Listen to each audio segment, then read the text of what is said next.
नाजरीन आदाब, आप तमाम का एक क्यू न्यूज़ तेलंगाना में खैर मकदम है। शहर के मशहूर व मारूफ समाजी कारकुन इलियास शम्सी ने एक वीडियो पैगाम जारी करते हुए तेलंगाना रियासत में रियल इस्टेट और हाइड्रा के मौजू पर अहम उमूर पर तफसीली बातचीत की।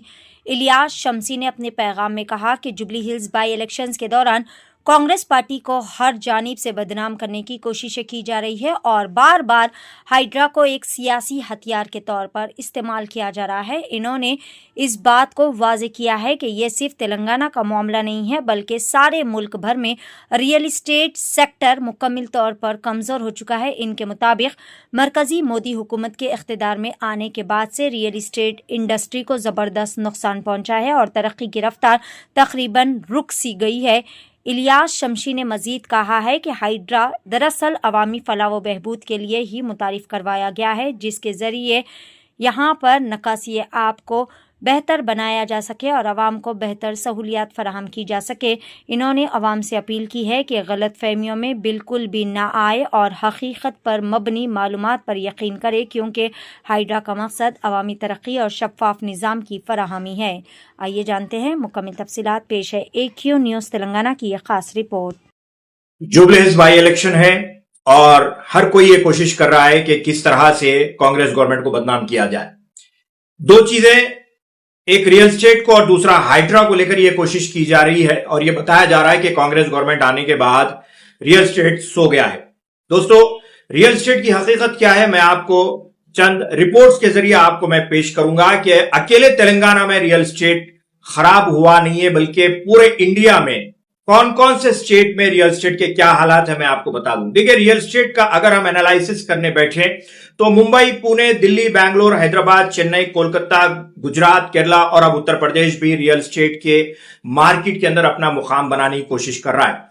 तो ये बात अपने जहन में रखें कि मोदी सरकार सेंटर में आने के बाद, जी हां, सेंट्रल में बीजेपी की सरकार फिर एक मर्तबा कमजोर सरकार आने के बाद, यानी बीजेपी बाबू और नीतीश के सहारे चल रही है, पॉलिटिकल अनसर्टेनिटी है, जिसके नतीजे में मुंबई में 16% के करीब 16% रियल स्टेट डाउन है, दिल्ली में 29% रियल स्टेट डाउन है, बैंगलोर में 9%, हैदराबाद में सिर्फ 4% रियल स्टेट डाउन है। और हमारे वो भाई हंगामा कर रहे हैं रियल स्टेट नहीं है, रियल स्टेट नहीं है। देखिए, रेरा, ऐसे बहुत से हमदा, ऐसे बहुत से कवानीन आ चुके हैं, ऐसे बहुत से नॉर्म्स आ चुके हैं जिसको पूरा करने के बाद हैदराबाद के अंदर भी कारोबार किया जा सकता है और हैदराबाद में कारोबार कर रहे हैं। मैं वो कहां पे हो रहा है वो भी आपको बताऊंगा, पहले अपनी लिस्ट को कंप्लीट कर लूं। हां, ये बात मैं जरूर नोट करवाऊंगा कि तमिलनाडु के अंदर 14% रियल स्टेट इंक्रीज हुआ है, कोलकाता के अंदर 21% डिक्रीज हुआ है और आंध्र प्रदेश के अंदर 5% इंक्रीज हुआ है। मैंने अभी आपके सामने 6-7 स्टेट के नाम लेके बताया, जिसमें 5 जगह रियल स्टेट डाउन है तो 2 जगह रियल स्टेट अच्छा चल रहा है। इसकी वजह क्या है? हैदराबाद में रियल स्टेट गिरने की वजह क्या है?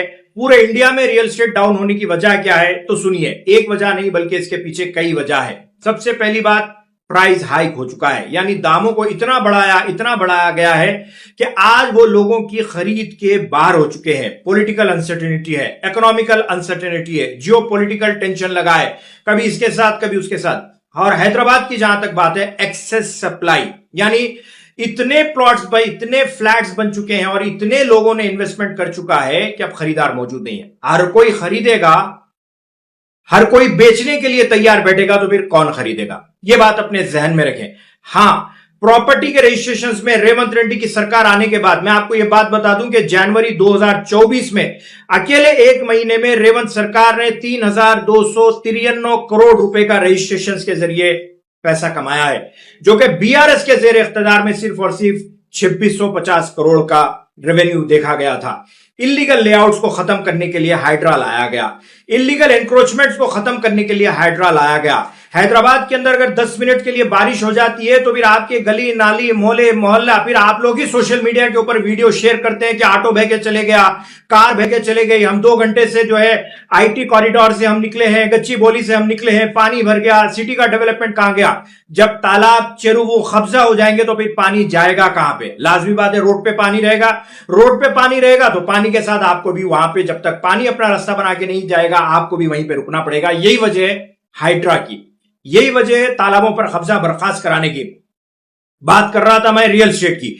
आज की तारीख में भी मेडचल मलकाजगिरी में 42% का शेयर है, जो कि रियल एस्टेट बहुत अच्छा धूम से चल रहा है। अगर आप मोइनाबाद या फिर शादनगर को अगर आप रियल एस्टेट समझते हैं तो फिर आपको अपने अंदर करेक्शन की जरूरत है। हां, यह बात भी जरूर है कि जो बड़े इन्वेस्टमेंट्स होते थे, जो FIS का पैसा बाहर से आपके पास फॉरेन इन्वेस्टमेंट जो रियल एस्टेट सेक्टर में आया करता था, वो अब बंद हो चुका है। तकरीबन शिफ्टिंग दुबई को हो चुकी है।